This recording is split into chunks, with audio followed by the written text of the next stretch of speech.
to the San Diego Comicon Robotech panel.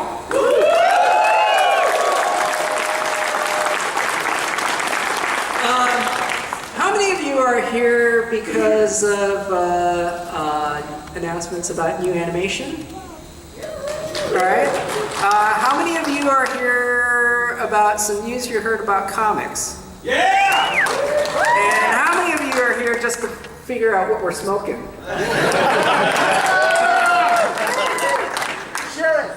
All right. Hello, everyone. I'm Tommy Yoon, President of Animation at Harmonyville, USA. I'm actually joined here by my esteemed colleagues. I've got here with me Steve Yoon, VP of New Media. He also worked on Robotech Love Live Live with me. I've got Kevin McKeever down in the crowd. He is the VP of Marketing. And I've also got Scott Glasgow, who worked on the music for Robotech The Shadow Chronicles, as well as Love Live Live. And he's worked on some other bigger fish, such as like Spider-Man 2, doing orchestrations for that. Wow, that's pretty impressive. We've also got Jamie Scott here. He was our supervising sound editor on Robotech Love Live Live. And he works on this little video game, if you might have heard of it, called Gears of War series. And also we have Jesus Barrero. Senor Barrero is the Spanish voice of Rick Hunter and Scott Bernard in Robotech. And it's not listed here. It's outside of the anime realm, but he's also the voice of Luke Skywalker in the Latin American world. And for the Voltron fans who showed up, he's the voice of Keith Kogane. And I also have here Svea Staff-Masick. She is the artist of Kamiko's Robotech Macross Saga number 1 through 3. So if you find those copies, those super duper rare copies on the dealer room floor, you know where to take it before you leave San Diego, right? And she was also a creative consultant on Robotech Love Live Live. She also put together a Robotech Style Guide, the majority of which was put together into Robotech Art 1. And so she did a lot of work uncredited back then, but if you have a copy of Robotech Art 1, a lot of that book was put together by yours truly. Actually, before I go further, I want to, Svea, I want to cover a little bit about some of the other projects that you're also working on since then, if you want to talk about it just a little bit. Okay. Well, there's a picture up there of a cat, if you see that, and what I've been doing is I've been illustrating a children's book of late.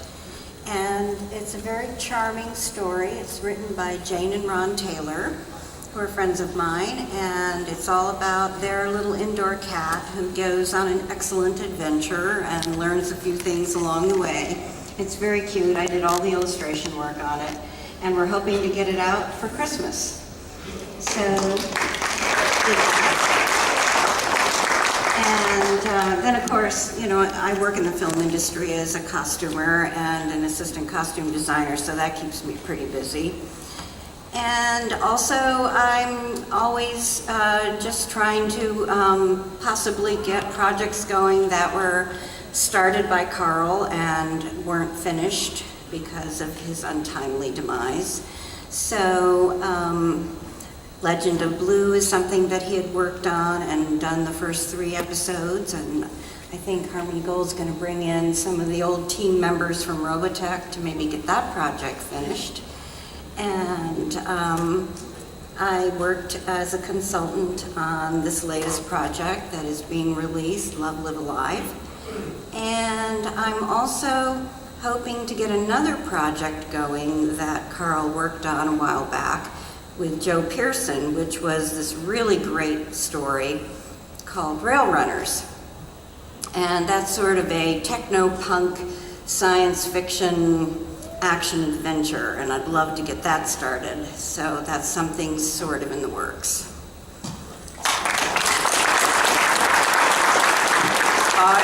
If it's anything that Carl did, I'm all for it.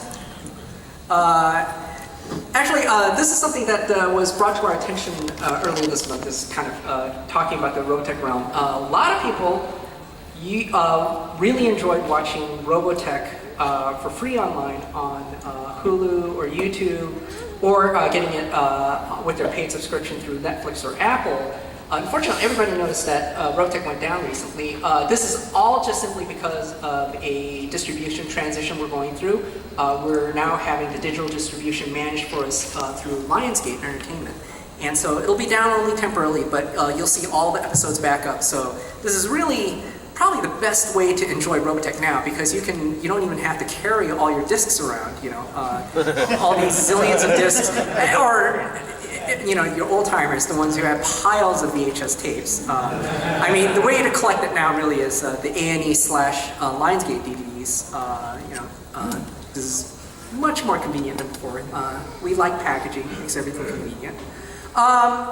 Speaking of new releases, Robotech roleplay games. How many of you are classic RPGers? So, did you hear a little bit about the news recently about Palladium? Okay, there was a kind of a tragic backstory with Palladium when they were renewing the license with Robotech.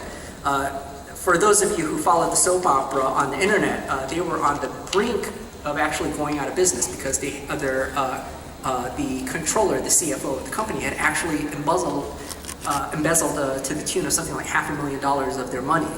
And anyway, going back to their releases, they were able, despite the financial hardship, they were able to release a lot of Robotech books in manga size and deluxe hardcover size. And the books actually brought enough revenue that the company was able to continue functioning, which was very fortunate for them. So Robotech was a license that actually helped them out a lot. And they had a long history with Harmony Gold, so we were very happy to support them. One of the things they also discovered is that the small manga size, even though that was all the rage for a while, you know, the Tokyo Pop format, they found that for role-playing games, it just didn't work in practice because the light weight of the books would just slap shut, you know, when you're trying to play the games. They're going back to the large format size, so this is something that they just worked out through experience. And this is the newest book that they've got coming out right now, the Genesis Fifth Source book. However, all the news lately has been of RPG miniatures. This is the super duper rare miniature under the Robotech/Macross brand that Palladium had released a few years back. If you have one of these, hold on to it because they are very, very hard to get. However, they wanted to get back into the whole miniature gaming arena. And this was something we had also talked with George Sun over at Konami. A lot of people love the Veritex, but they're drowning in them. We have so many variants of VF1s out there. People just want the obscure little mecha that you see in between all the episodes. What about those? And people kind of understand the, you know, in economics, the whole issue of volume and scale, that we manufacture the common mecha first. But this kind of leaves out hope for the really obscure items. And with the gaming miniatures, we're talking about the Micro Machine scale. Remember Micro Machines back then? They thought in this scale we can keep them affordable and we can go nuts and make all the obscure mecha in the series. And for people who don't have that much shelf space at home or work, then you can have a greater range of your collectibles in the same amount of space. So they've done this, and the response was huge. They worked with a team named Ninja Division, who are experts in using 3D modeling to prototype the miniatures. And the quality is excellent. This is a 3D prototype of one of the Destroids. And here are painted mock-ups at a game convention a few months ago. And they look great. Just so you know that in the RPG world, sub-assembly is required. But the nice thing about them is you can custom pose your miniatures. So,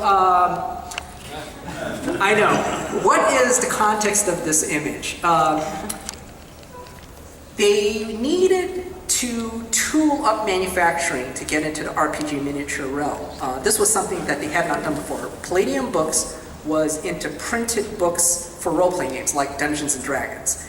And Toynami, we actually conferred with Toynami on this, and Toynami decided to pass on manufacturing the miniatures because recent regulations actually made it cost prohibitive. Anybody remember like paint toxin issues with imported toys? Well, because of that, there were new federal regulations in effect for paint testing. And because of the increased cost per unit, for large toys is actually not too bad. You add about $1, of cost to each toy. That's okay, right? But for miniatures, it really adds up. And so this was something that was not in Toynami's horizon for producing. However, we went to Palladium, and they were glad to do this in the context of their gaming, expanded gaming license. Because they never did this kind of manufacturing before, they needed $70,000 to capitalize the new manufacturing. And this was capital that they didn't have after their embezzlement scandal.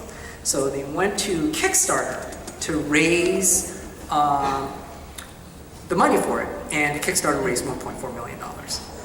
So coming this December, at first they were just going to make the range of Destroids, but so much money was raised that they're going to do all the obscure ones, including like the, with the VFX4, the Y4, or the Ghost drone. So all the obscure mecha, they're making it all. So this is something that they're working on for this December. Let's see, Robotech novelizations. This was a really good initiative that we had.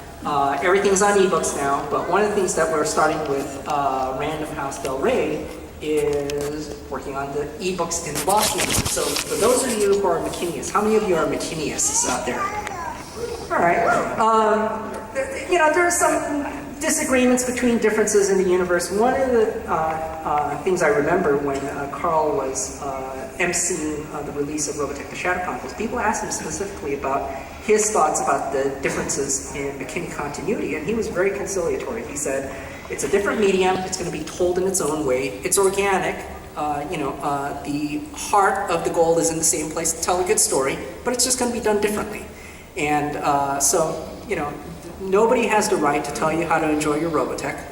There's going to be differences. However, one thing we are adding, to them is the updated editions are going to contain appendices. So for those of you who are nitpickers about variances in dates, spelling, when things happen in the show, why is it different in the show, then you're going to have little appendices, kind of like when you look into Shakespeare with all the annotations by,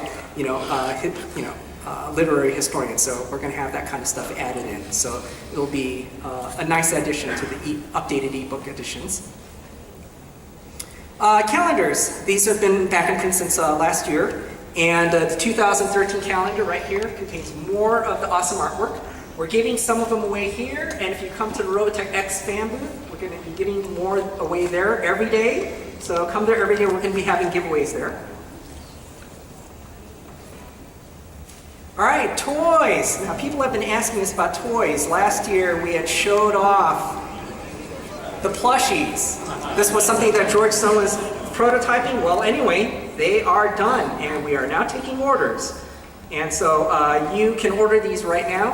Go down into the exhibit hall and see it for yourself. Let's see. Soundtracks. We also have a new soundtrack coming out. We had done 24-track remastering. Steve had gone into detail about this last year.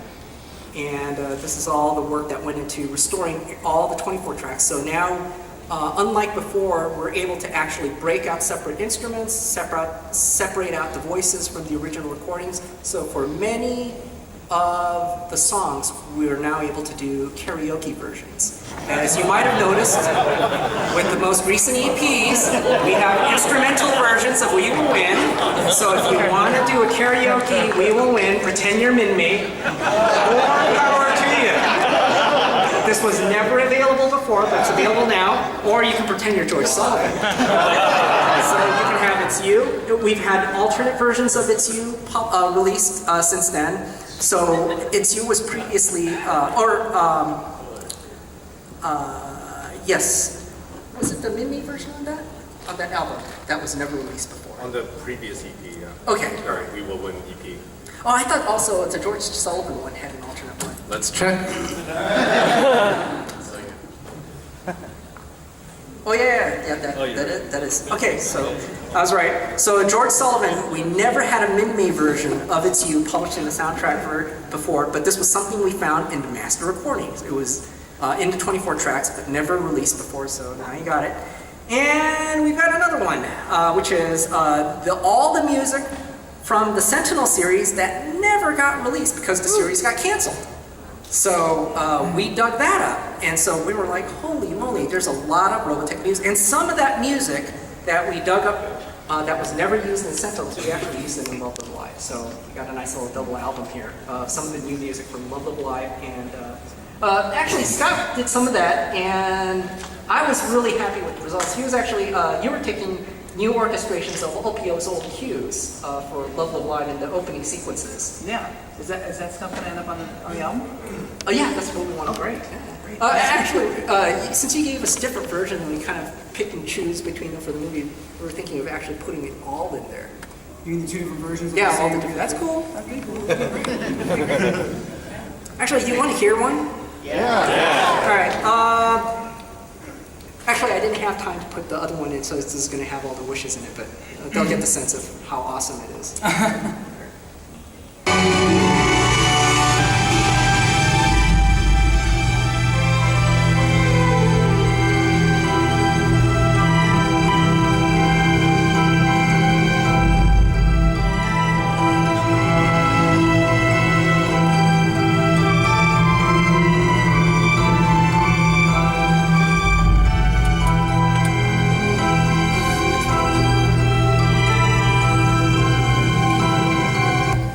So, does that sound familiar? Yeah. So some of these classic cues from the original television series, Scott did his new take on it. It sounds awesome. Do you want to talk a little bit about your work process working through that? Yeah. Sure. I mean, the thing that's interesting about this project was that Harmony Gold and Tommy and Kevin found the original scores. So I was able to go back and look at what Oka had done. Some of them were hard to decipher. You have like page 2 and page 7, and you have to figure out kind of where things were. But it really helped with this cue, or no, it was the Zentradi theme. That was the one that it really helped on. This one I had to do kind of by ear, I think. This is a little different. And in the case where we just heard, you did hear some kind of low rumbles. That was what Jamie was doing, so I don't know how to explain what those low rumbles are, but those aren't in the actual track. Those are a part of something visual on the screen. But the main thing I did is I repurposed or remade the main title, extended it. I added this end to the main title, and then a lot of times what I would do is I'd have to create new material to get us out of that track into the next scene. So the very beginning of the movie is where you're going to hear the arrangements of what I did. I guess the other thing that happened is I pulled out some of the 80s stuff. And it was just a thing of, there's a lot of electric guitars and kind of things that we wouldn't really use today in 2013, so I kind of updated. But I think the Zentradi theme is the one, which you don't have right now, but that's the one that you'll hear the most change on. Actually, we got the video scene. We'll show some sneak peeks pretty soon. Oh, that's great, yeah. So that's basically what I did on the project.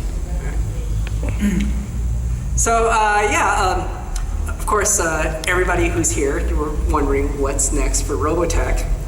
And just to give you guys an update, if you follow the trades, such as Variety Magazine, you're aware of the production team that we've announced before: Keith Goldsman, Jason Netter, Toby McGuire, the writers who were attached to the project: Lawrence Kasdan, Alfred Gow, Miles Miller, Tom Rob Smith. However, new this time around is Warner Brothers had brought aboard a director, Nick Matthew. For those of you trying to Google the gentleman, he's a talented young commercial director. And actually here, let me see. Here we go. Actually, you know what? What do you think is the best one to show? The last one? Zenith. The Zenith one? Okay, all right.